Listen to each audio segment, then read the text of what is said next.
All right, ready? Yep. We will now reconvene the City Council special meeting.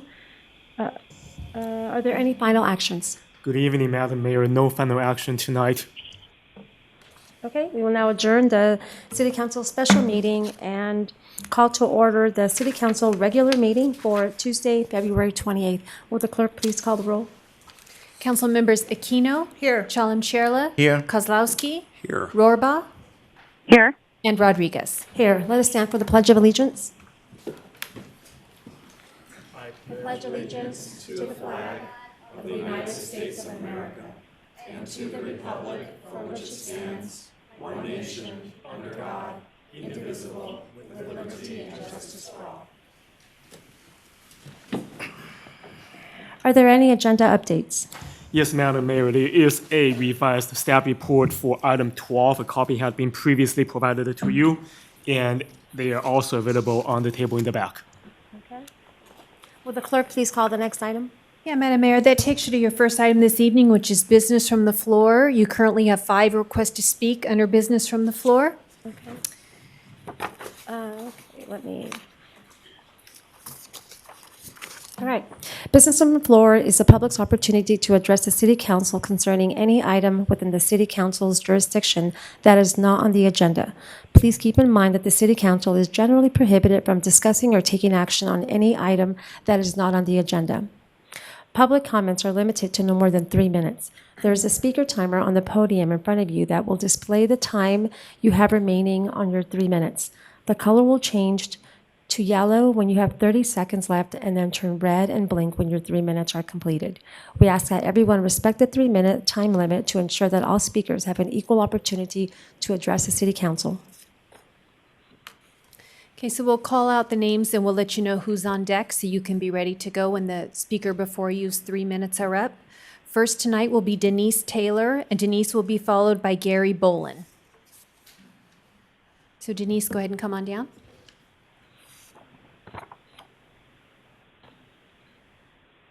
Good evening, Denise. Good evening.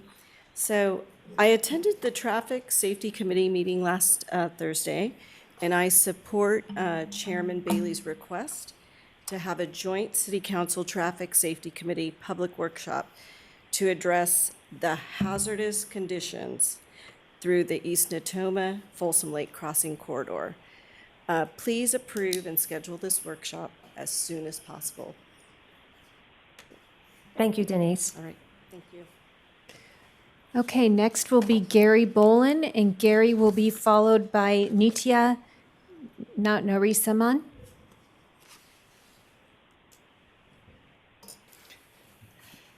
Hello, Mayor, Vice Mayor, and City Council members.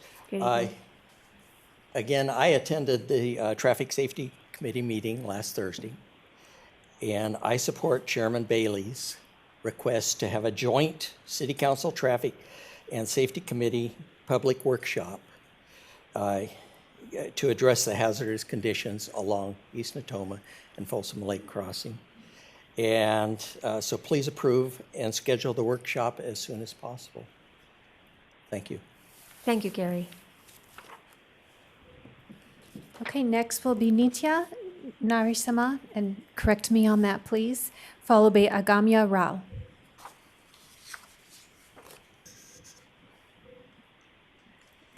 Good evening, Mayor Rodriguez and City Council members. My name is Nitya Narasimhan, and I am a junior at Vista Del Lago High School.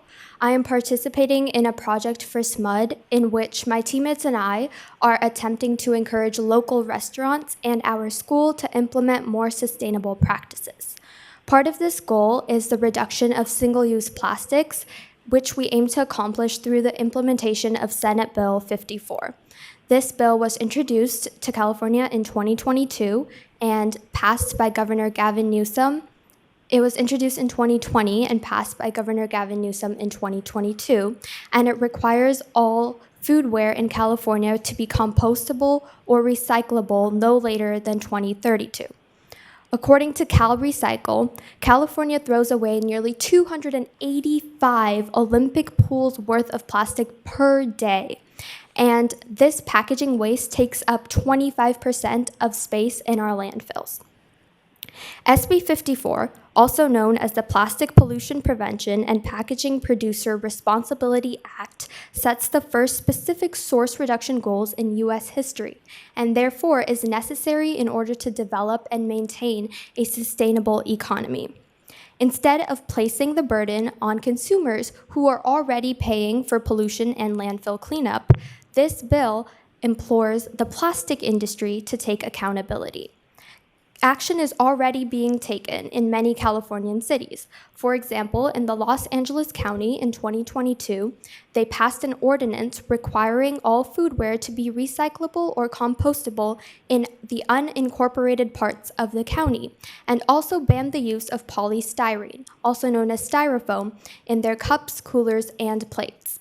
This is all set to be implemented this May in 2023 in non-permanent eateries like food trucks, followed by permanent restaurants and then farmers markets. As a member and student of the future generation, I have seen and learned what the effects of climate change may mean for our planet and humanity. I believe if we do not take action by setting timely goals instead of broad targets to be implemented with leisure, we may not be able to reverse the negative effects of the Anthropocene.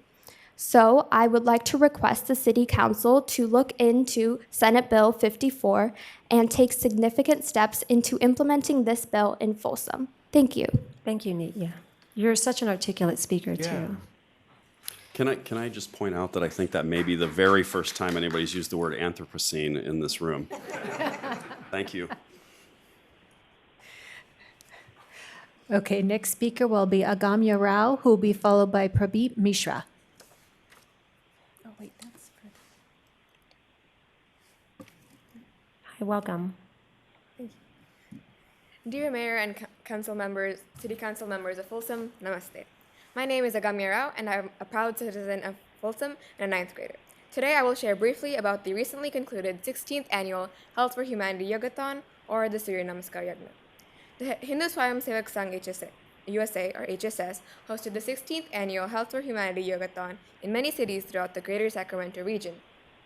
This 16-day event's objective was to raise awareness about yoga and its advantages in achieving a healthy body, mind, and spirit. The sun salutation is a 10-step sequence that manages to combine both simple yoga asanas with breathing exercises to provide immense health benefits for both the mind and the body. The Surya Namaskar Yagna inaugural event was held on January 14, 2023. There were a total of 25 attendees performing the Surya Namaskar while taking a pledge with the goal to perform a certain number of sun salutations each day during the Yagna period. During the Surya Namaskar Yagna event, participants were expected to enter the Surya Namaskar Yagna counts within the app and encouraged to use timed SNY practices within the app, which provided a sense of convenience to the participants. The closing ceremony and the Surya Namaskar Yagna Marathon were held on January 29, 2023, with more than 70 participants. The council member of the city of Rancho Cordova, Ms. Siri Pulipartiji, graciously participated in the event as the chief guest. She encouraged people of all ages to make yoga an essential part of their daily routine. She also distributed awards for participants with maximum Surya Namaskar Yagna counts within each category. From 8 to 12 p.m. non-stop, Surya Namaskar practices were held as a part of the SNY Marathon, and members of all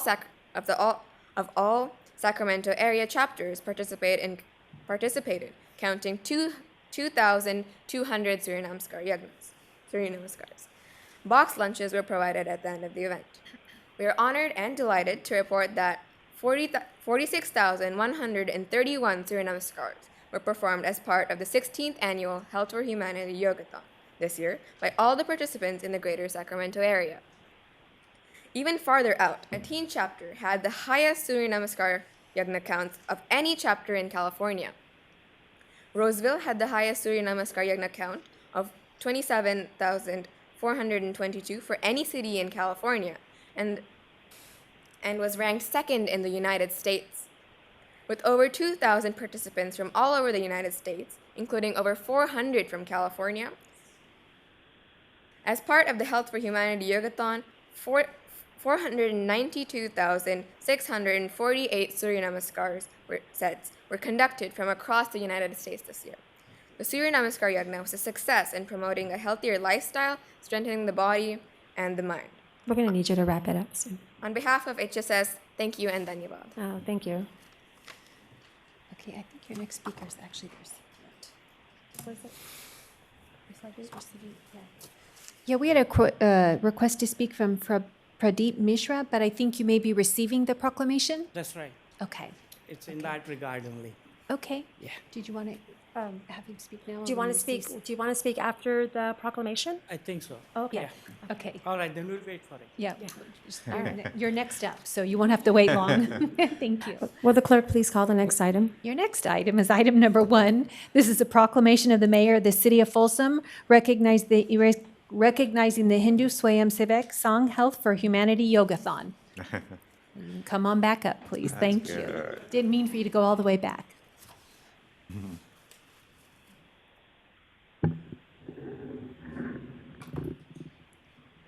on. That was Pradeep, right? Yes. Pradeep, all right. Yeah, I'll let you hold that. All right, this is a proclamation of the mayor of the city of Folsom recognizing the Hindu Swayamsevak Sangh Health for Humanity Yogathon. Whereas yoga is an ancient Hindu practice developed thousands of years ago in the Indian subcontinent for maintaining spiritual, mental, and physical well-being, and whereas Surya Namaskara, or sun salutation, is a traditional yoga practice combining a sequence of postures with breathing exercises, and whereas Hindu Swayamsevak Sangh is a nonprofit charitable organization with over 235 branches in 164 cities and 34 states. HSS conducts a Hindu values education program. Their work includes community service, whereas such as organizing food drives, providing hot meals to shelters, and providing other beneficial services activities. And whereas HSS organizes its annual Health for Humanity Yogathon with the goal of having over 10,000 individuals participate, practice sun salutations to promote the spiritual, mental, and physical well-being of all members of the community. And whereas yoga enthusiasts, yoga studios, local schools, and other community organizations participate in the Health for Humanity Yogathon. Now, I, Rosario Rodriguez, Mayor for the City of Folsom, on behalf of the Folsom City Council, do hereby recognize HSS for organizing their annual Health for Humanity Yogathon and encourage citizens to participate in the health awareness activity proclaimed on this 28th of February. And do you want to say some words, Raji? So I would like to first of all thank you, Mayor and Council members, for recognizing all these events, what we did about the Surya Namaskar Yagya, which is conducted by HSS, Hindu Swayam Sevak Sangh. And this was really a very great effort, and it's a good contribution from all the community members, all the people here, friends and family.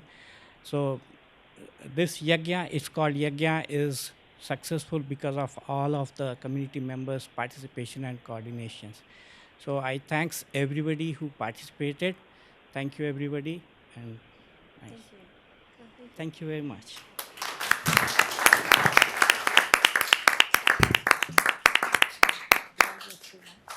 Oh, yes, please. Would you like to say more? No, so the same in the speech. I think it's good enough. Oh, you sure? Yes. Oh. Okay, I just wanted to read out the thing. You want to read it? Yeah. Okay, yeah. So you take that as part of the. Yeah. Here you go.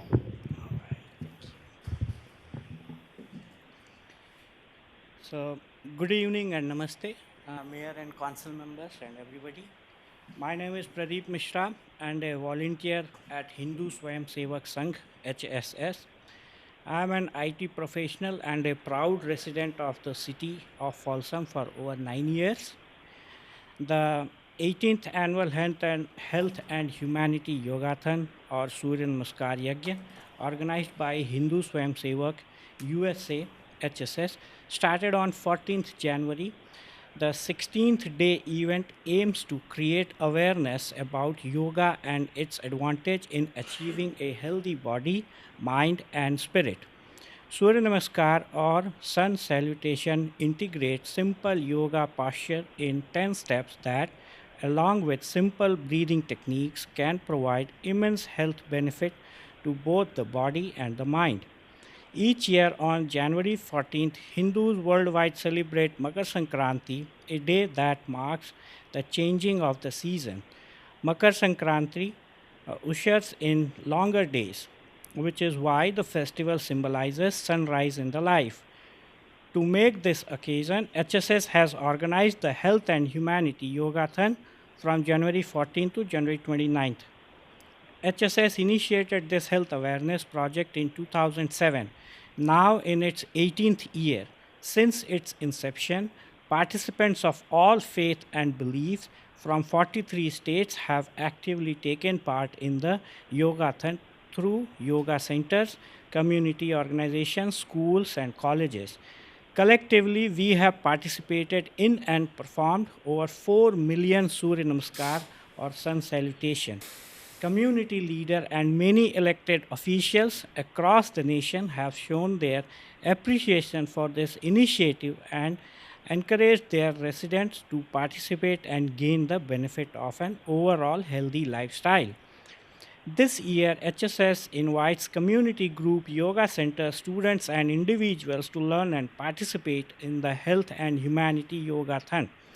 This program is open to people of all ages, gender, and races, and we aspire to collaborate with the city as much as possible to reach out to members of our community. Our goal is to get as many people as we can from our city to reap benefit of these initiatives. Our sincere appreciation to Folsom City Council for recognizing the effort Health for Humanity Yogathon. Hoping for continued collaboration in coming years. Thank you, everybody.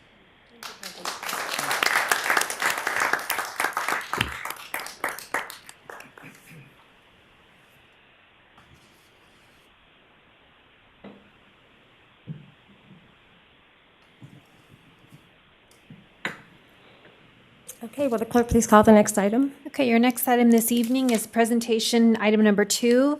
This will be a presentation on the transient occupancy tax short-term rental pilot program.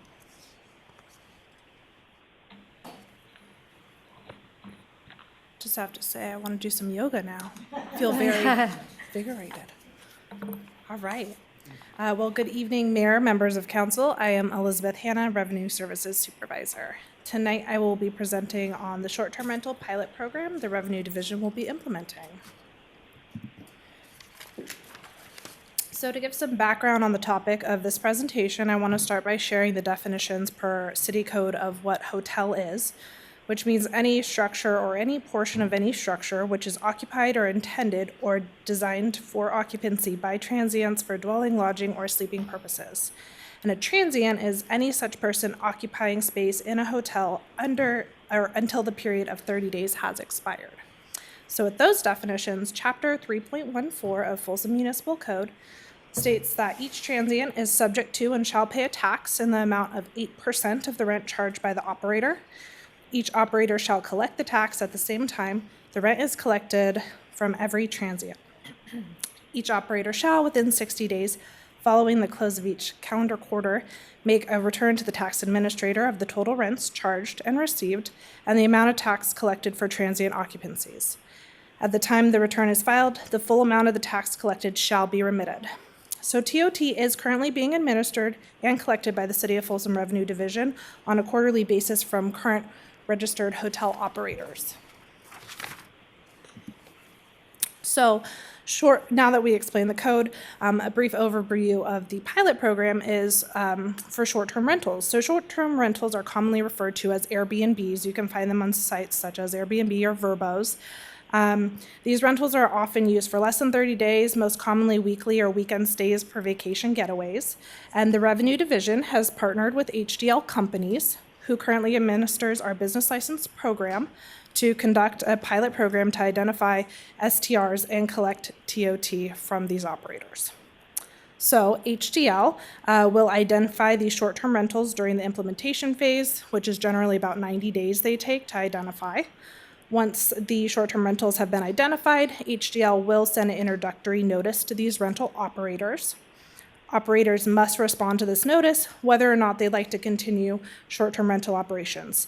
If someone receives the notice and they decide, you know what, I don't want to list it, I was just doing it occasionally, this sounds like a lot of work, they still need to let us know and say, okay, I'm not going to list my rental anymore. Now, if they do decide to proceed, both responses, whether yes or no, can be made easily online. If you have a business certificate, they have a great online portal, so all this can be made online through HDL's portal. And if operator decides to continue and registers their property as a short-term rental, they will receive a TOT certificate and instructions for quarterly filings. So I do want to note that registration and a TOT certificate is for the purpose of collecting transient occupancy tax from their guests. The certificate does not authorize any person to conduct any unlawful business, nor operate a short-term rental without strictly complying with all local applicable laws.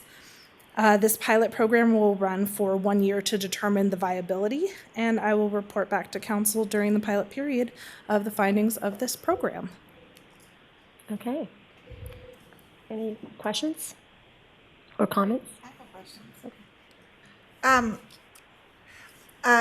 I guess I'm not quite clear on how HDL is going to identify which are the short-term rentals. I mean, they're doing a search on Airbnb or Vrbo.com or something like that? They use a software that does data scraping. So essentially, it's identifying. They do this over a period of 90 days, and it scrapes for a 12-month backward period, identifying over 50 sites that you can list your short-term rentals. And so it's consistently pulling in data, including old data that might not be currently listed. Okay. In order to rent out your property for short-term rentals in the city, do we require that you have a business certificate? We do. You should, but if for some reason they have made it through the process, they will absolutely be getting one. Yeah. And I guess I'm wondering about any sort of, it only applies if you rent your house or your properties, at least so many weeks per year or something, because I believe, if I'm not mistaken, in terms of having to pay taxes on the money that you get from rentals, if you only rent it for 2 weeks a year or less, I don't think you have to pay taxes on it. And that's the piece that they have our code as well as California law, and they are the experts in knowing if a listing is eligible or not. Okay.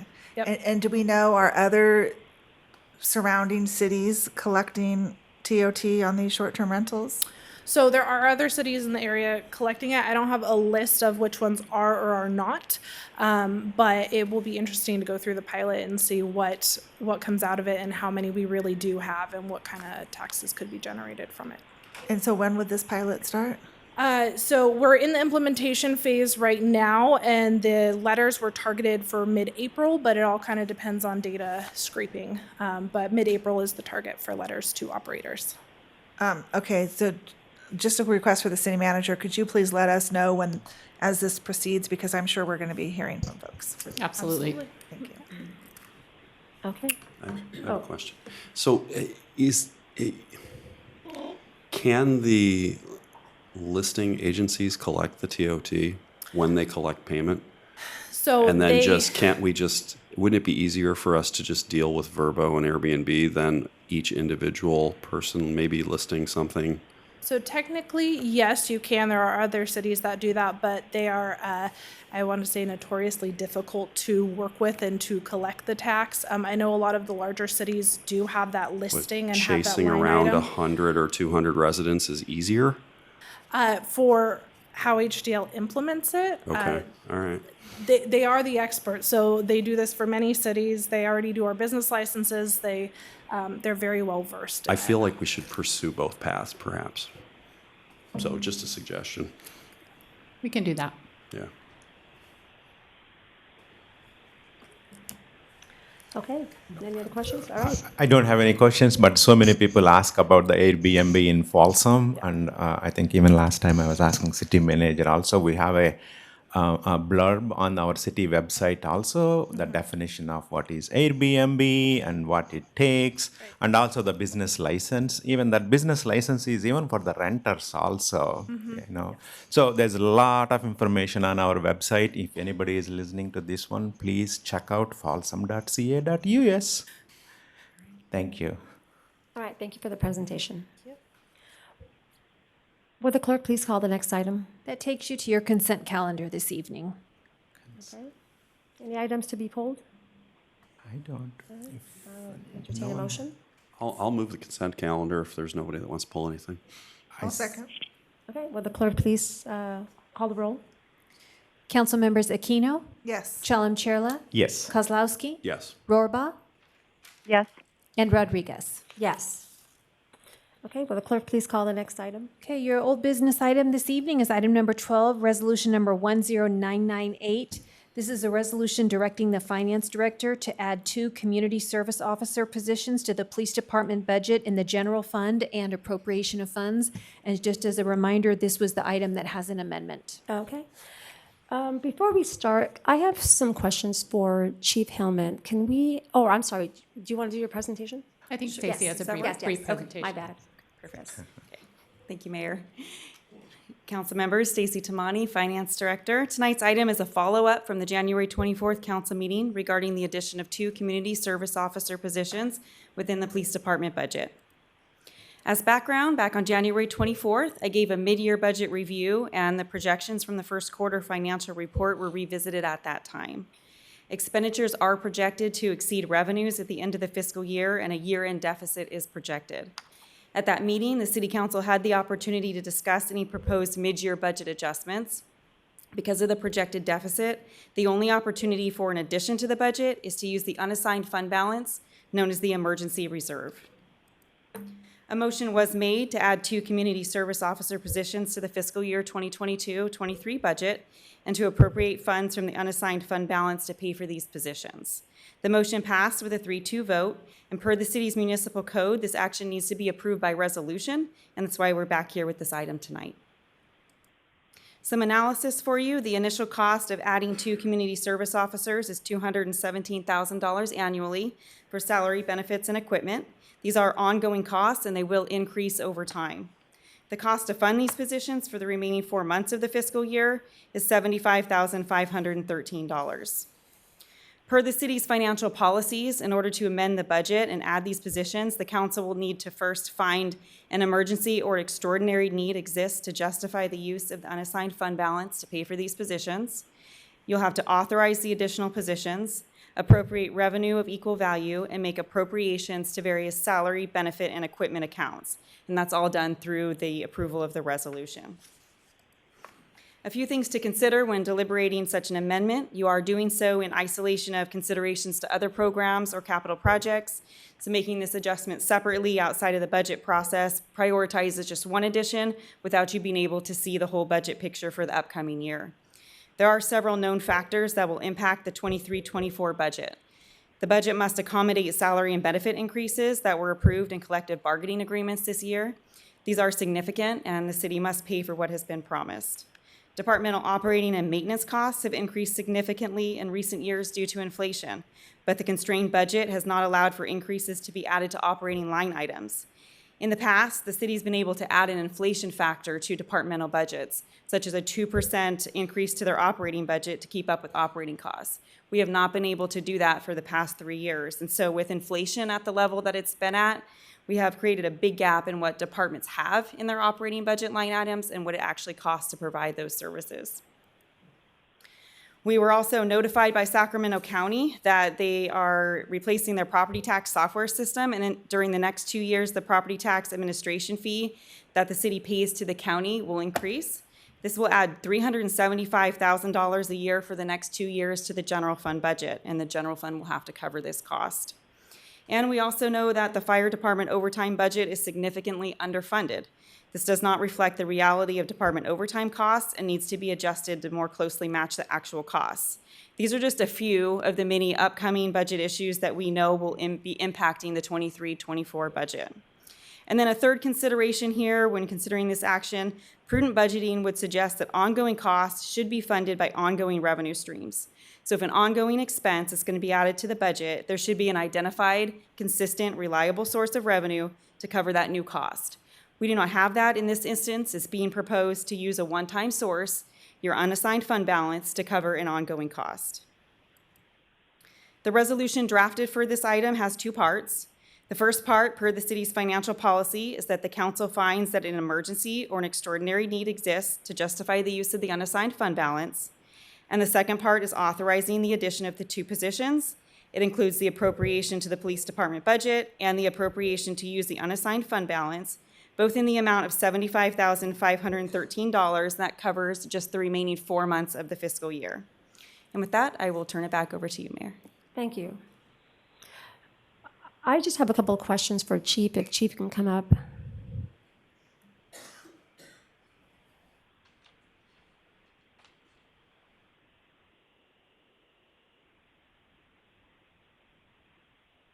Hi, Chief Hillman. So I want to go back a little bit to the presentation that you gave the City Council on January 24th. And in your top priorities, you had police officers and a couple of other items that were your high priority. And then the second were the community service officers. Does that still stand today? Police officers were the number one priority, yes. Mm-hmm. So with $216,000 that has been assigned to community service officers, is it your desire to have community service officers, or would you prefer to have police officers? Always prefer to have police officers. Community service officers are just another element of a functioning, effective police department. Okay. I have a question for you. On this resolution, it says that in an emergency or extraordinary need exists. Do you believe that to be true today? No. No, okay. Are there any other questions for Chief Hillman? I do. Chief, in last presentation, you did mention we have 5 patrol units patrolling the entire Folsom, 5 areas. And you did mention that, south of 50, occasionally your officers are unable to patrol because of the resources. That time we did discuss, any of these low cost, $52,000 per year, plus benefits, CSOs can help to unfree some of those officers so that you will be more in a better way, you can provide that patrol, which is very important. It is critical right now. Yes. If you can comment on that. Yes, okay, thank you. Yes, so community service officers, for instance, one of the things that they would do is traffic collisions, respond to traffic collisions. Right now, we have sworn police officers that respond to our traffic collisions, and that can take hour to take a report. A CSO would respond to that, allowing officers who can do any function of law enforcement to be available. So the reason I had CSOs as our number 2 priority was that in order to be more effective as a department without always having just police officers to fill every role, we would have different roles. And community services officers would just be a couple different roles, and it's a little bit more cost savings. However, overall, we need police officers. True. Again, I'm trying to say, based on the description and resolution, when we touch the dollars from the emergency fund, we as a council members must see the urgency. And as you are explaining to us, the patrol not having the, certain parts of the Folsom is not being covered. This is one way with the low cost can come to that support services. I guess I'm not the right person to decide whether or not you believe it's an emergency or exigency exists for that. I think that's your responsibility to make that decision. I just can tell you the staffing levels of our police department, and it's up to you to decide what to do with the money that you have available to you. Overall, police officers are more important to the department. Not that everybody in my department isn't important, but we do need all different types of staffing. And if I were to choose one over everybody else, any other position, it would be another police officer. And just for everyone's record, in terms of the dollars, I try to recollect. A police officer per year costs little over $200,000. I think it's around 180 to 190 190. for the first year or so. Okay. Yeah. And the CSOs cost around 106,000 approximately, including benefits. Thank you. I just want to repeat that numbers. But I just want to clarify, on the 24th of January, the comment was made that they could do everything that a police officer can except carry a gun, and that's not true. I just want to, there was a comment that they could do everything that a police officer can except carry a gun, and that's not true. That would not have been in my comment. No, My it came comment from the was council. that they can respond to many calls that are not of an emergency level. So it wasn't that they just don't carry a gun. Can I ask a question? Yes. The types of calls that they can respond to, is that the preponderance of the calls that happen? Yes. Okay, thank you. I have a question for the finance director. So just in terms of the budget process, you're going to start by coming up with some reasonable prediction for our revenue. Yes, correct. Okay, and then you're going to look at our current expenses, and you're going to take into consideration the increased contracts, all that kind of stuff. So at that point, you'll know how much you have to work with, if anything. Correct. We know that we haven't been able to add a lot of positions lately. We know we have to add some firefighters, right, in order to staff Station 34 fully, because we've only done 7 of the 9 of that needed there. We know we have lots of valid requests in every department. Okay, so right now, you don't have any of those predictions in terms of how much money you have to work with. No, we just got our sales tax results on February 22nd, so we're working now to come up with that projection in total for next year. So we'll have it in the next few weeks. Okay. Yeah. All right. Thank you. Okay, any other, no questions? Is there any member of the public who wants to speak? No. Then I'm going to move that we table this resolution for a couple months until the budget is brought to us, and then at that time, we can consider all the very many valid requests that we got from every single department, and rather than do this, as a one-off, that we look at everything together and decide our priorities at that time. I will second that. Okay, will the clerk please call the roll? Council members Aquino, Yes. Chalem-Cherla, No. Kozlowski, No. Rohrbaugh, No. and Rodriguez. Yes. So the motion fails. I'll make a motion. Okay. I'll make a motion to pass resolution number 10998 as it's written. Okay, will the clerk please call the roll? You need a Oh, second. sorry. Before we do that, I just want to make a comment here. I just want to be perfectly clear. Every single person sitting up on this dais knows that we need more police officers. We are understaffed in every single department in the city. We are all pro law and order. There are 2 reasons that I cannot support that motion. Number one, we're going to finish the fiscal year, we're predicting, with a deficit of about $165,000. Now we are having to dip into our rainy day funds to pay for these positions, which violates our policy of using ongoing revenue to fund ongoing positions. And the second is the information that I just alluded to, that we're doing this as a one-off rather than considering it as part of our entire budget discussion. So I'm going to be voting no, and I just wanted to explain why. Okay. If I may comment, Yes. I absolutely believe that is the truth, that every member of the city council is interested in public safety, deeply interested in it. Otherwise, we wouldn't have asked for these jobs, simply because the principal job of the city is to provide public safety. So, every one of us feels that way. As a counterpoint, though, I just want to point out that we created a lot of expenses through the negotiation process over the last year or so that have exacerbated our deficit situation, and this is part and parcel of it.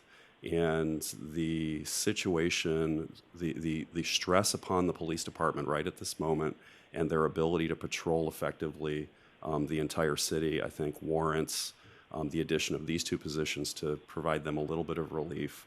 And it's worthwhile for us to do it now rather than later because we will, my opinion, is not going to change. We need to do it later if we don't do it today.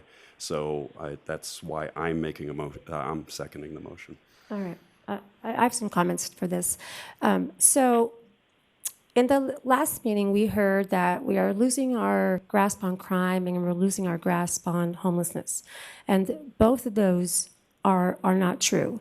And I would say that all of us up here are definitely pro-blue people. We want to see our police department staffed accordingly. But I am flabbergasted that we're hearing from Chief Hillman that says, I'd rather have police officers. And we're saying, no, we're going to give you 2 community service officers that are limited in their roles of what they can do. And all we're saying is, wait. Councilmember Aquino is just saying, let's wait until we get to that budget portion and see what we could do. Maybe we can get 1 more officer for the department, but we're telling the police department, we want to give you something that's going to limit your ability to be able to do effective policing in the city of Folsom. Those are my comments. All right, I'd like to make a comment. Yes, Councilmember Borba. Yeah, I appreciate what everyone's input has been. I made this motion. I made the motion last time, and it passed. At no time am I indicating that I am telling the chief of our police department what his priority should be. This is a budget issue.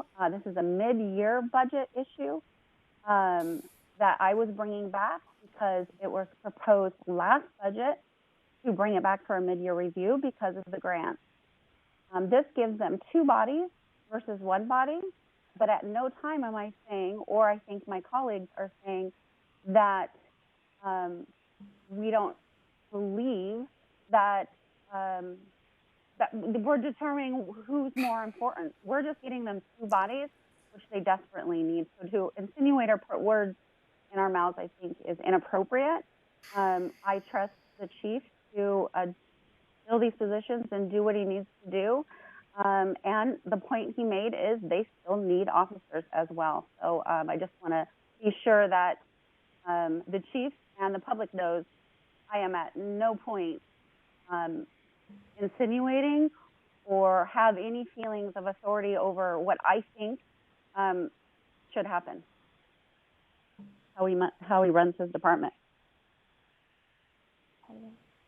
Okay, any other comments? You want something? No? Okay. I just want to make a comment. 8 months ago, when we were going through this budget review, I was literally fighting for a couple of more police officers. For various reasons, we didn't get it. I'm okay with that. But one option came. I want to echo what Councilmember Raba said. We applied for a grant to get 3 officers, and that got rejected. For 3 officers, 3 years.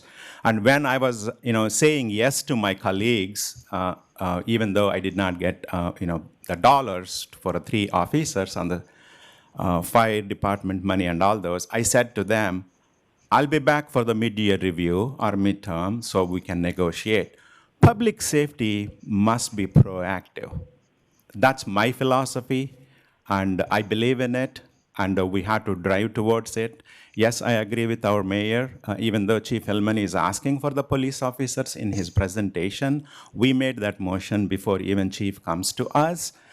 Yes, these 2 CSOs definitely can give some relief to the police department for a low cost. And that's why I'm going to support this motion. And at least we will give the, better patrolling for all the residents in all neighborhoods. Okay. Would the clerk please call the roll? Council members Aquino? No. Chalem Chierla? Yes. Kozlowski? Yes. Rorba? Yes. And Rodriguez? No. Okay, the motion passes. All right, will the clerk please call the next item? Hey, your next item this evening takes you to new business item number 13. This is regarding the landmark tree designation. The city arborist recommendation to establish 2 new landmark tree designations. Under this item, you'll have a resolution for the tree at 710 Sibley Street and a resolution for the tree at 192 Blue Ravine Road. Hello, Pam. Good evening, Mayor, members of the City Council. Pam Johns, Community Development Director. And I'm going to give this presentation on behalf of our city arborist, Amy Nunez, who is buried in some snow at her house. But she's on the call today to help answer questions. I'll do my best to represent Amy because she does such a great job as a steward of the city's trees. And so as a reminder, this item is back before you as a follow-up that council provided direction on in October of last year. We have a landmark tree program that was started in the 90s and then sat dormant for almost 23 years. And then early in 2022, we had our first landmark tree application come before this body, and the council said, wow, this is great. Let's do some more of this, and asked the city arborist to go out and identify some trees in the community that are worthy of consideration for this landmark tree program. And so Amy brought those recommendations to this body in October with 2 individual trees and 2 groves. We had a lot of good discussion with the city council and decided to table the groves for a variety of reasons, not the least of which we don't really have that outlined in our tree preservation ordinance in a way that we believe is effective to implement. And so we are going to be coming back to the city council in the second half of this year with some changes to the tree preservation ordinance, including this program for groves, so that we can talk more about that. And so what the council asked us to do was to move forward and with the 2 individual trees. So just a quick reminder, landmark trees are something that was codified in the Folsom Municipal Code back in the 90s and identifies really what the city's values are for that category. And they're listed here: historical value, outstanding habitat, unusual species, and superior beauty. And those are described in more detail in our ordinance. But you know, at the end of the day, what the program does is recognize the inherent value of healthy large trees in our community from an environmental perspective, and also something that is an identity for our community. It's something that everyone thinks about when they think about Folsom, is our beautiful parkways and trees and waterways. And so, you know, it's important for us to keep this program alive and continue finding trees that qualify. I will point out and remind the council that when we do designate landmark trees, we are also taking the responsibility for some ongoing care and maintenance of those trees on behalf of property owners, if that's something they want to have happen. And so typically that's something that we do not necessarily every year, but on a 3 to 7 year cycle, we would go in and recommend some maintenance to make sure that the trees are being improved to maximize their life. Yeah, and that is a very minor cost, right? Last time Amy yes, was and giving I think very from minor. when we had the conversation last time about the big groves, we were identifying that as a potential bigger cost implication with tens or dozens of trees in the groves that have varying degrees of health. So just as a reminder, there are 2 different ways that a landmark tree application can come before the city council. One is an individual request with a minor fee of $250, and we would do that evaluation and bring it before you. And then the other one is that the city council can make a motion, essentially waiving the payment and ask for us to move forward, which is essentially what you did in October. But as you can appreciate, it still always requires the property owner's consent to have a landmark tree designation. And so after your discussion in October, we went back to those property owners that Amy had already had discussions with, provided them, you know, written request for consent, and they both provided that. And so we're back before you with property owner support for the landmark tree designations of 2 individual trees, and I'm going to highlight those in just a moment. And what we'll be doing is presenting what those necessary findings are, why they're exceptional in this case, in Amy's opinion, and then the financial impact of those trees. So the 2 candidates that are coming back to you. Candidate number 1 is called the Grover tree. This is a Grover family tree. That's why we're calling it the Grover tree. It's at 710 Sibley Street along the right-of-way. It's a pretty large tree, over 40 inches in diameter, and has, but what Amy has helped me understand, not just historic value because of the age and size of the tree, but superior beauty in its limb structure, which is really unique. So you can see from looking at these photos that it's just really interesting to look at and unique. And so this is something that we are recommending for landmark tree designation for those reasons. And again, property owner is supportive. And then we would go in and help evaluate whether there was limb support structures or limb support features that could prolong the longevity of, a limb that's projecting out and maybe needs a little support, things like that. We would be coming back and making recommendations, not in front of the city council, but that would be an ongoing responsibility. The second candidate we call the dermatology tree. You may recall this is one that was originally proposed for removal with the dermatology office that was developed many years ago. And through that application review process, the owner agreed to modify the plan and preserve the tree, and then has done a really good job, in our opinion, of maintaining and taking care of the tree since that time. So this is at 192 Blue Ravine Road.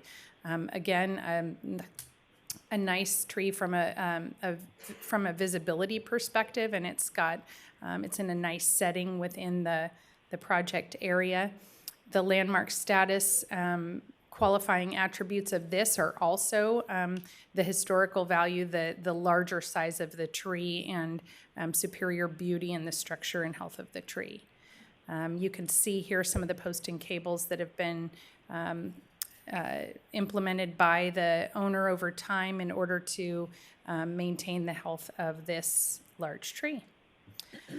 So with owner's consent and the 3 findings that are listed here, we would, through these resolutions, be waiving the application fee and committing to the staff time for the annual review and inspection, and then ongoing maintenance intermittently for pruning and mulching the trees, et cetera, moving forward.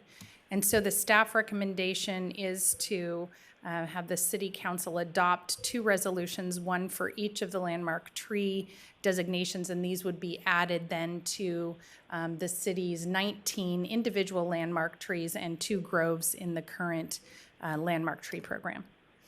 And I will remind you that Amy is on the call. If you have any specific questions about the details of these trees, we'd be happy to answer any questions that you have.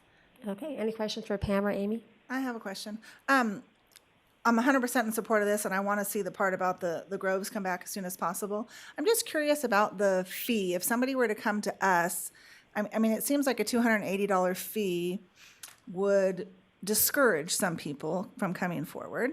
And maybe that's just to cover the staff time to, see if the tree is worthy. But what if we got rid of the fee but said, we will only consider it for landmark status if it has a minimum trunk diameter of 40 inches or whatever the number is, or you know what I mean?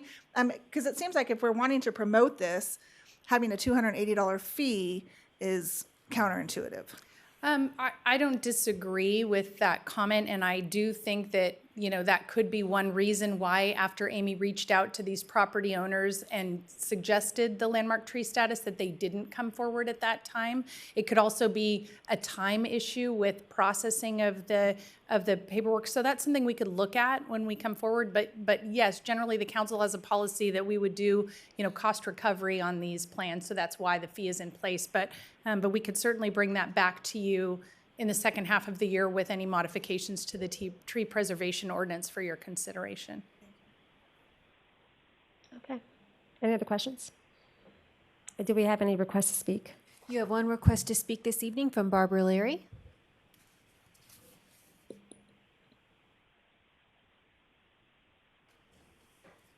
Hello, Barbara.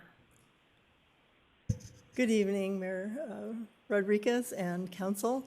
Prior to this time, I was probably the person that put in the most landmark tree requests in the city, and there is some history to this.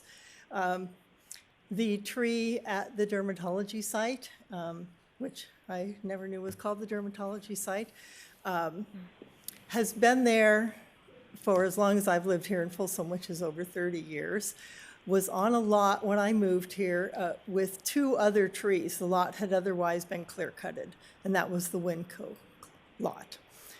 At the time that Winco and this building and the other strip mall in that area were proposed, I put in an application for the three trees for landmark status to the city.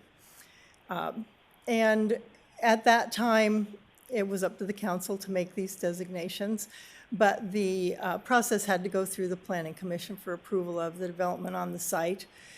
So the Planning Commission actually didn't consider that application, but did take seriously the thought that we should save some of these large trees because large areas, even at that time, were being clear cut for a new development.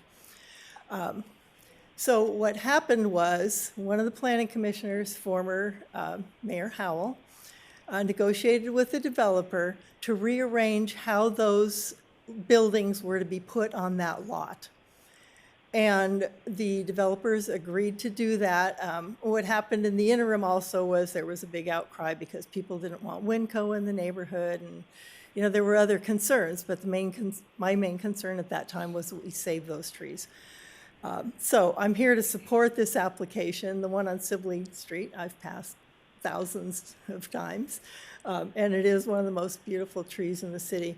But I also want to bring it to the council's attention that it shouldn't take 20 years. This was 20 years ago I filed these applications. It shouldn't take 20 years to recognize that we have trees that should be landmark status or saved. And not all, trees are necessarily going to qualify with a certain diameter or a certain amount of beauty, but we have lost thousands of oak trees since I've been here, and I have tried in my position on the Planning Commission to have, developers think more about building around the trees and maintaining our landscape, because it is one of the things that attracts people to come to Folsom. And, it's distinctive by nature, and we're seeing the loss of that all the time. So I wish that the council would encourage staff to encourage people when they come in with these plans, instead of waiting for the year-long process to get it to the commission, to have somebody say, hey, I want to save these trees, to start working on that in the first place.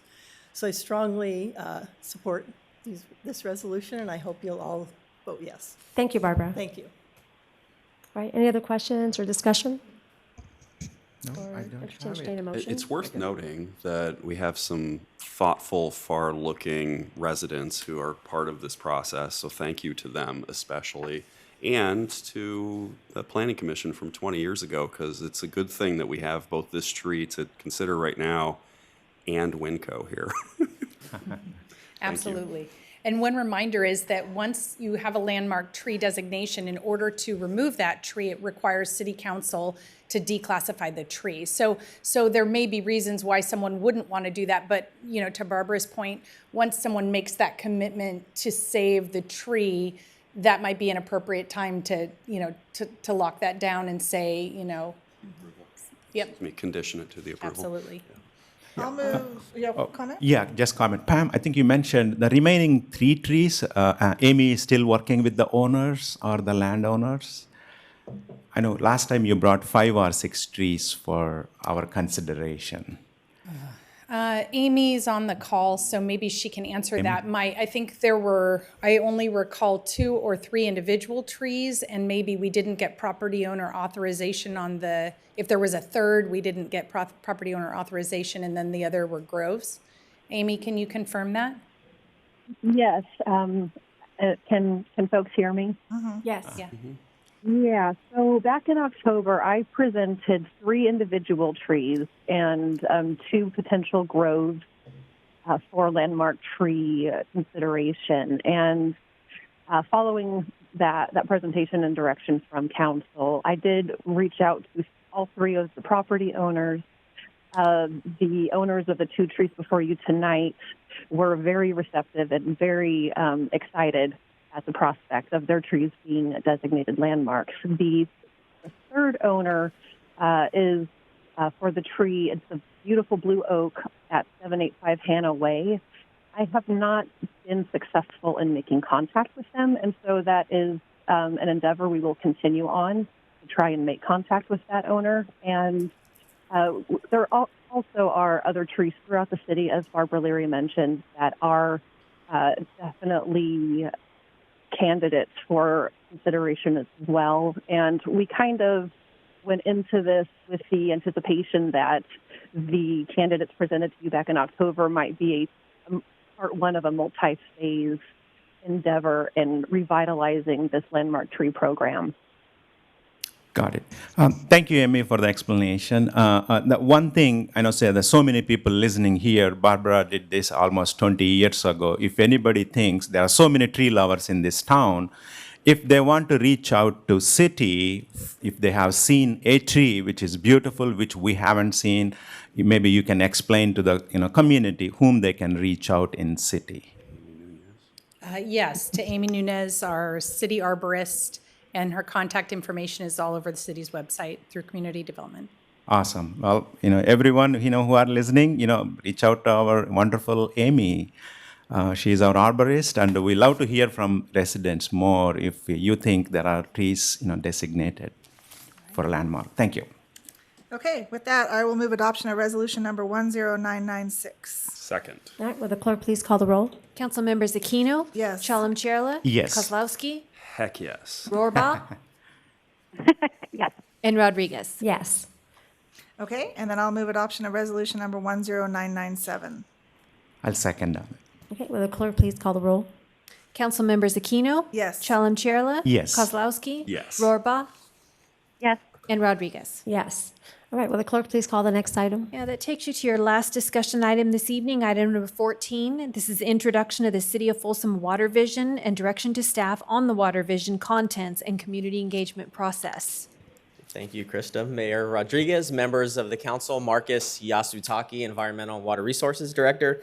The information item before you tonight is truly, as it reads, the Folsom Water Vision. Now, that name may change depending on direction, but it is something before you tonight really to seek content or information and feedback on the content of a potential program, and then feedback as to what a stakeholder group might look like and what the makeup of that group is. So what are the objectives? Obviously for the City of Folsom and my job as well in our department is to develop a reliable, sustainable, and now resilient water supplies for the City of Folsom. What we want to do with this process is provide an opportunity for public engagement and public education related to the city's water supplies. So not just the supplies, but the demands as well. Contracts, agreements that we have in place. It was important for me, and I think I got some consensus in talking with others that developing the stakeholder group for this process would be important for the group. Obviously, discussions with our utility commission and then discussions with city council, just providing check-ins and feedback as to what we've heard and what we're hearing, and then get direction from city council as to what they may or may not want us to either look at or continue and follow up with. And then ultimately, the last item is to develop a citywide plan based on your policy direction to the stakeholder group, to the utility commission, and ultimately to myself. And some of those things would look at the reliability of the water supplies, our redundancy of water supplies, and then any goals that city council has in terms of delivering water to our customers. And that's all customers, residential and non-residential. So the program contents. Really, this is high level. There'll be a lot of information contained within, but ultimately what we would like to discuss are obviously the city's current contracts and supplies that we have with the Bureau of Reclamation, any agreements or mutual aid agreements or interties we have with neighboring water agencies. Look at the statewide landscape of water, so water use efficiency, water conservation, climate change, things that are happening at the statewide level and how that funnels down to the Sacramento region, and then ultimately how that would funnel down to the city of Folsom. Look at the city's water use, so current water use, and then ultimately full build-out water use, so that those areas that are already planned, so the plan area and the Easton Glenboro development in and around the Aerojet are the two larger developments still that would take us out probably to the 2040, maybe 2045 timeframe, and then some infill within the area north of Highway 50. Look at the potential threats to cities' water supplies. That could be, hydrological because of climate change or just shifting patterns in precipitation and snow, but that could also mean physical infrastructure threats. We saw a pipe failure to our main supply in 2009 from the pipe delivering water from the dam to our treatment plant. So threats can be physical as well. So the approach to participation, as I mentioned, it was important for me, and in talking to Elaine and Christine Brainerd about this, to develop a stakeholder program for this. So to get that feedback from the community, but to also have an opportunity to be a little more focused in our discussions. And I'll show a list of some of the potential stakeholders here shortly.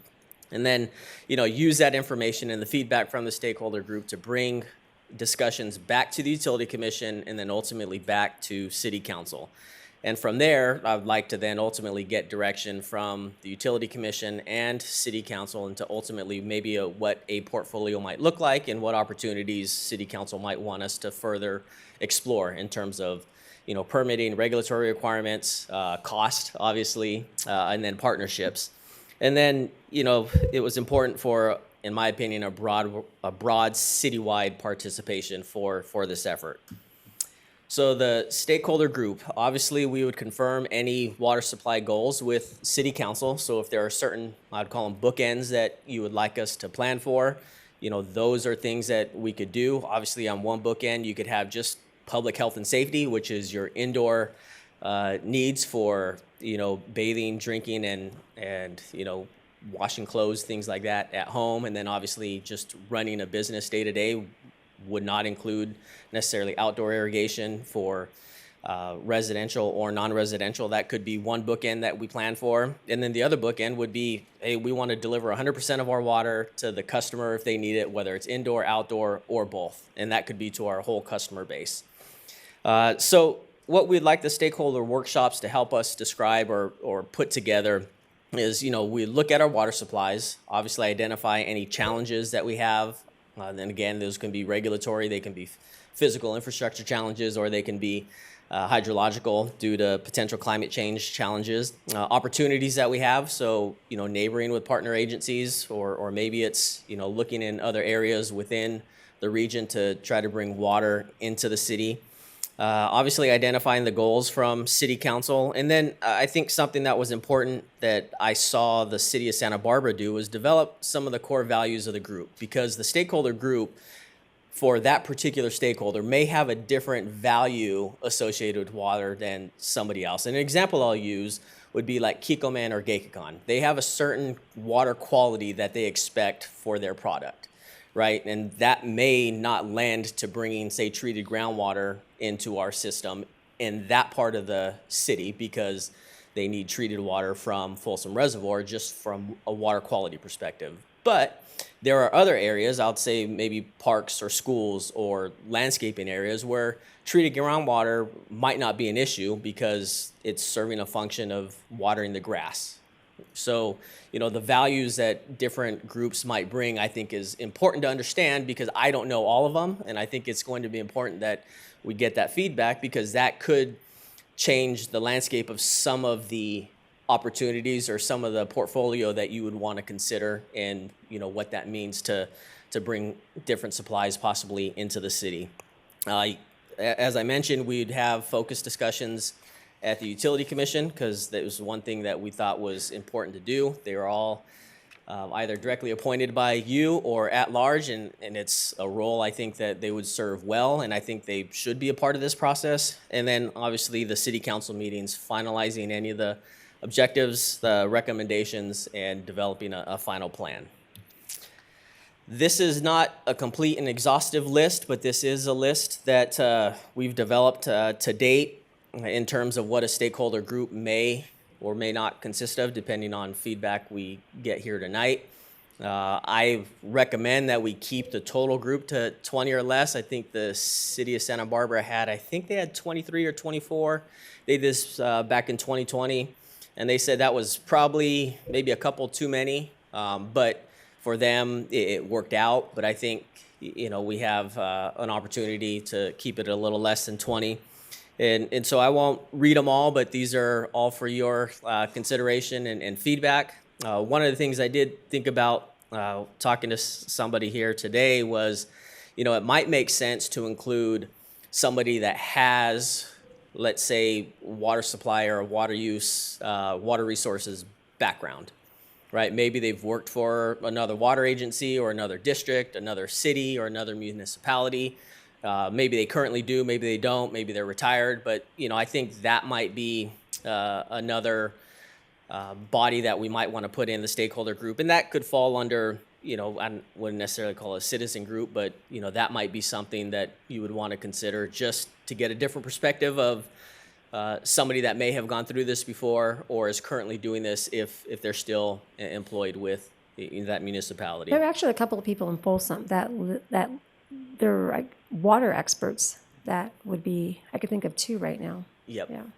Yeah. So I think that might be something that I didn't think of before the staff report, but There are also a couple of other Folsom residents that are the sustainability director for large corporations that have locations here that would be real natural participants in something like this because they have to consider how their business uses water all the time as part of that responsibility.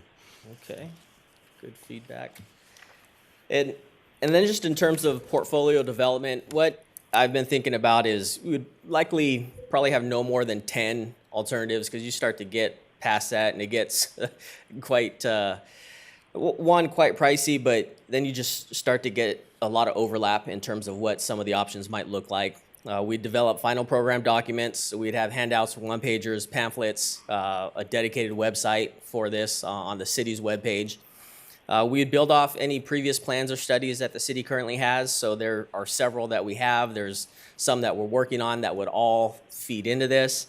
And then incorporate the different items as seen below, just any environmental or regulatory requirements, costs, any vulnerabilities of the different types of projects that might be identified, advantages and disadvantages of those projects, and then what the yield is of that supply. So you might have a project that could give you 1,000 acre feet, maybe it's 5,000 acre feet, but then there would be various costs associated with that. So we'd have to really look at what's the return on an investment in terms of costs, but also look at how reliable is that supply, and then is that something that's maybe resilient to, say, potential climate change impacts.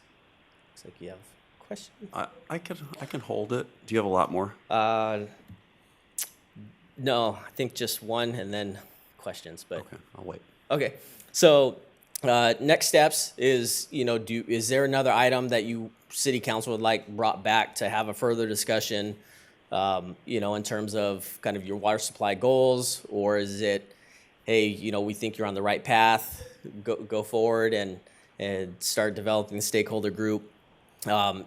Feedback on the stakeholder group itself. I've heard a couple of items tonight, but if there's others that you've thought about that weren't on the list that we can add to the list, we'd be more happy to do so. And then once we're ready to go, we would develop a request for proposals to seek help from a consultant. One, which was important, is just the facilitation of all the meetings. So somebody that's going to, bring the group together, take the notes, provide all the feedback as necessary, get all the meeting materials put together, get all of our minutes, get all the documentation put together so that we have something ready for the next meeting, and then ultimately come back with a package that is something that summarizes everything we've heard from the Utility Commission, stakeholder group, and then ultimately a final document that incorporates City Council's feedback. And, the items listed below: develop, materials and content, develop the portfolio or the portfolio options, documentation of the program and the related materials. And then maybe it's something that we create a brand for if we do ultimately call this something different. And then this is the last slide. And so these are just questions that, and information for feedback that I am seeking tonight from each of you. If I may, Madam Mayor. Yes. So one question just popped into my head that's a little bit of a red herring, but have you previously looked at how you could sort of compartmentalize the service within the city into smaller chunks that might be able to get service from different sources? In terms of, for instance, if wherever you back up in the main system, the service that goes to, say, Natoma Station, if you had another source of water, could you insert it just into Natoma Station? Do we have that kind of like 2-track or bypass system? We have in one particular location, and it's actually a pump back project right near Hazel. So we could get water. We have a physical connection with Golden State. telling me that. Yeah, with Golden State Water Company, and that physically could come back up into the Natoma Station area, in and around there. But we'd have to do some valving so that it does not get to Gekakon and doesn't get to Kikoman. And so there is a little bit of physical manual work we would have to do to close valves and redirect that to make sure it stays in that location. Providing that kind of backup service capability, though, could be something that this would be involved in this analysis? That is correct, yes. Okay, excellent. All right. And then just as a suggestion, I think having the stakeholder group, I think, is sensible to me, and going through this visioning process, makes good sense. I don't have any special requirements to put on it, although I think I would like to see you use the Utility Commission meetings as the place where the stakeholder group meets, so that the entire Utility Commission is part of it, because they're essentially the ones that we have personally, in most cases, asked to advise us in this way, or to provide advice to you at least before it comes to us. So the entirety of the Utility Commission, I think, should be involved, and their meeting cadence could be the place where you have this stakeholder discussion and invite everybody into the room for that. Suggestion. Okay. Good idea. Good. Thank you. For me, I just want to start thanking Mayor. When Mayor got into her role, she was asking me, all our council members, what regional boards you want to be on? And she heard loud and clear from me, water. So, because, we all might have heard from residents, we are going to be, I was listening to NPR or Capital Public Radio from March 1st, tomorrow, Sacramento City, you can only water 2 days, odd numbers, even numbers. That's, again, a state process. But when Marcus, I brought this, a couple of years ago to Marcus. He is kind enough, and our city manager is kind enough. The points I was making to them, it's not that we have a water threat right now. We have a great contracts in place. Some of them are very old contracts. Reliability and redundancy. What happens? The hydraulical or climate changes is not, in our favor. Droughts are continuing. Is there a way Folsom can sustain with less water availability, groundwater supplies? Folsom doesn't have that, unless, correct me. We don't have the deep resources for groundwater, so we have to rely on our partners nearby. So I'm so happy to see this one, coming up. It's going to be costly, a little bit cost, that's okay. Water is the basic necessity. And on number 5, if, my council agrees, mayor agrees, I love to be part of that one as, one of the water interested person. That's all. All right, I'll put you on the list. I think it all sounds great. I like your recommendation, so I'm just going to defer to you on these questions. But just two things. So any cost for a consultant or anything associated with comes out of the enterprise fund, right? And so I just want to make sure that, we just did have a strategic planning session where we kind of identified some priorities for the council. Obviously, this was not one of them, but I don't think any of the top priorities that we identified were in Environmental and Water Resources Department, right? So I just want to make sure that we're honoring those priorities that we set, but I don't think this would detract from. It wasn't among the priorities, but it would not detract either. Okay, because I don't think any of the ones that we identified were in your department, right? Correct. Okay.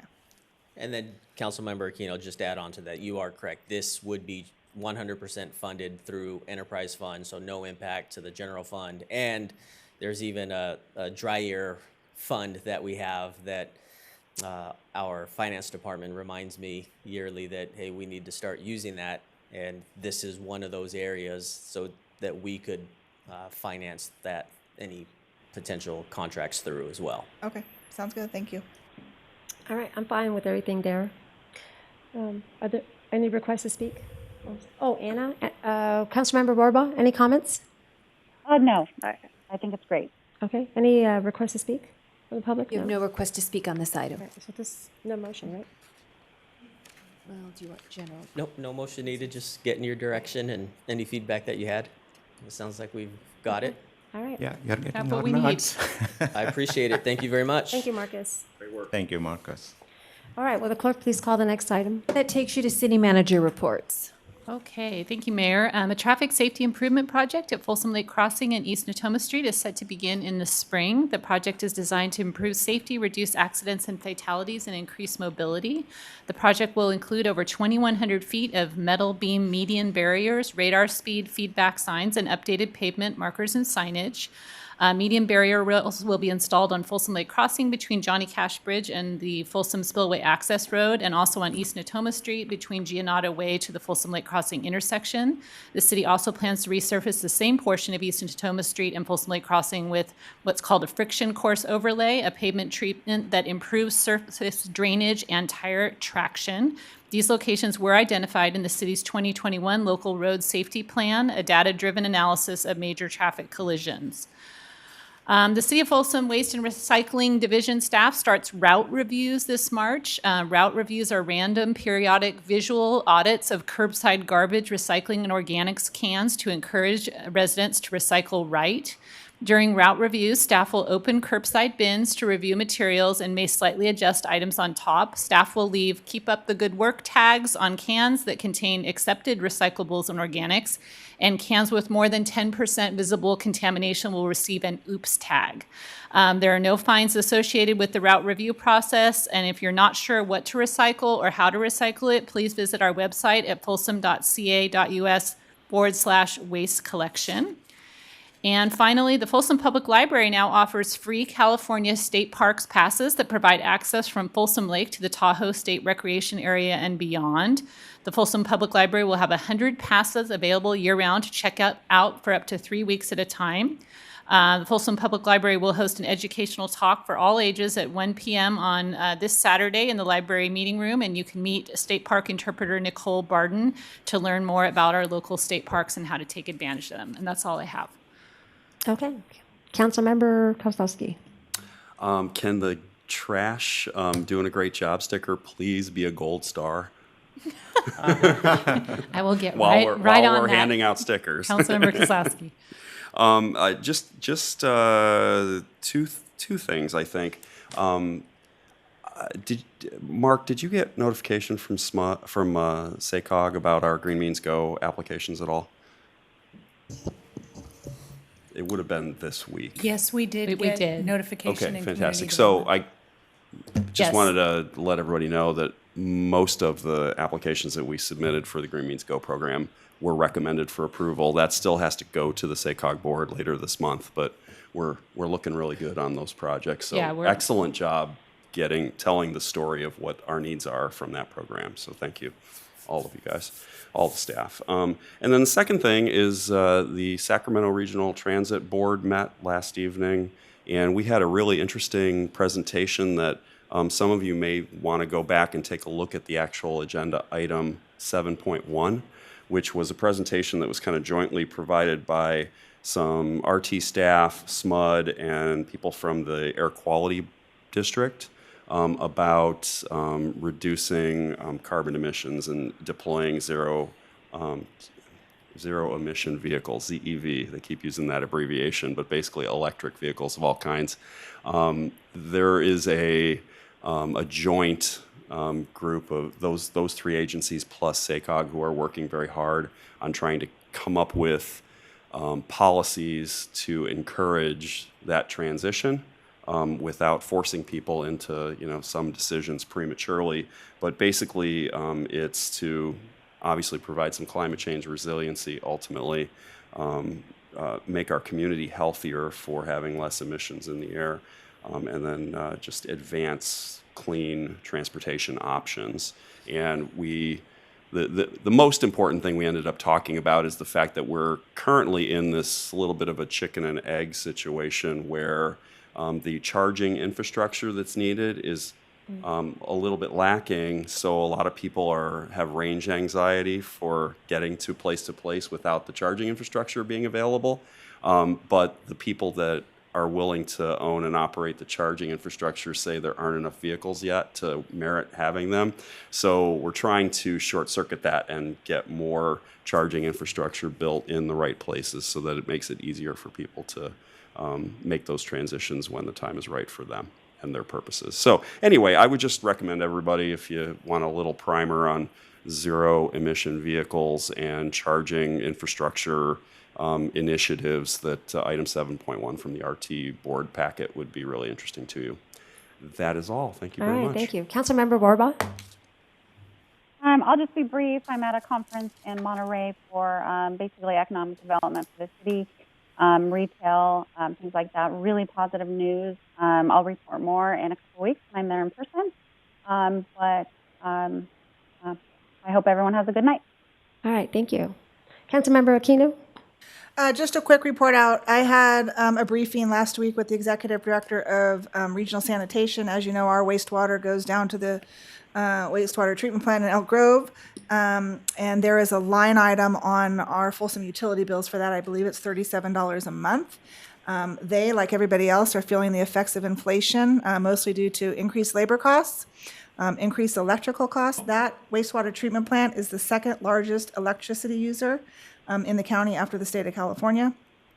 Increased chemical costs, specifically chlorine, which is they were having a really hard time finding, and then just capital improvement projects. So they will be bringing, the regional sand staff will be bringing to the board, which I sit on for the city, in the next couple months, a possible rate increase, which would be about $4 to $4.50 per month. So if that goes through all the proper channels, they have to do the Prop 218 noticing, all that kind of stuff. They were looking at implementing that July 1st of next year. So I will keep you posted on that. All right, thank you. Vice Mayor Chalam-Chorla? Thank you, Mayor. I just want to give a shout out to the Folsom Athletics Association. Recently, quite a few of us were there. They invited us for their annual general body meeting. Thousands of volunteer hours being put by those coaches. There were, some of them were emotional. Years of efforts they are putting in for greater good of our Folsom kids. It was amazing to see what they have been doing, and I can see it a perfect location for public-private partnership. Even though they are not private, they're all volunteers, but how much efforts they are doing it, and in collaboration with the Folsom Parks and Rec Department. Again, one more time, a big shout out for all the FAA, Folsom Athletics Association members, board of directors. That was an awesome job. Hear, hear. Right? Yep. The other one is, again, I just want to request Folsom residents, as Marcus Yasutaki came out here asking about the water. This is your opportunity. Please help us to serve you better.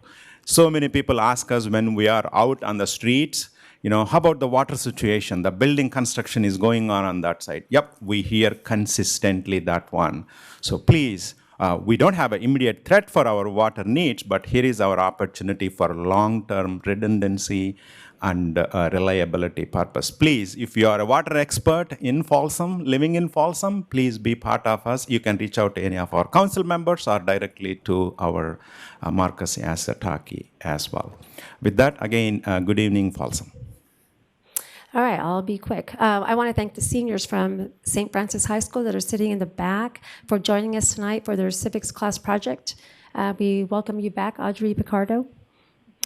I want to I just say that I thoroughly enjoyed the strategic planning session 2 weeks ago.